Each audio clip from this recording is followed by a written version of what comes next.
I'd like to show you how to manually clean the nozzles on your Brother printer. If your printer sits idle for some time, you might find that it's just refusing to print a certain colour or all of your colours. And if you're sure you have ink in the cartridges, it might be that the nozzles themselves have dried up. I'm going to show you this really quick and easy fix.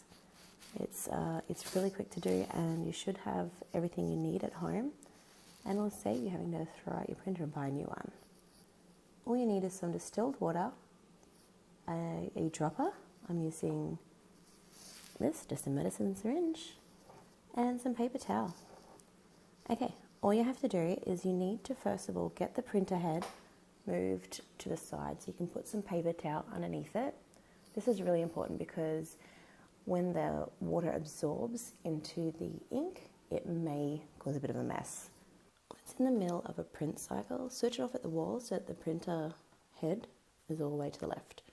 Now what you have to do is just grab your paper towel. We're going to put it into a bit of a strip and place that underneath it. Make sure it is switched off at the wall. This is very important because you are playing with water and electricity. All you have to do now is open up the ink door, remove each of the cartridges,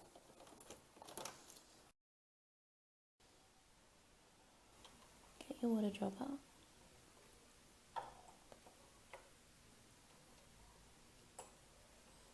you need to have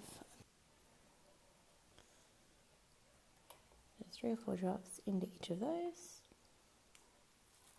I'm going to let that sit for about 5 minutes.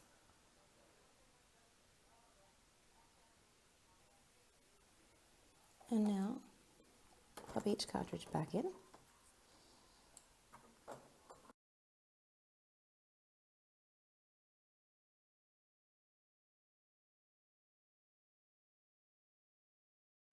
Power it back on and then run it through a clean cycle. You should find this will work for you. If it doesn't, please do let me know in the comments. Or if there's anything else you would like a hand with, please just also leave a comment to let me know. Don't forget to subscribe, and thank you for watching.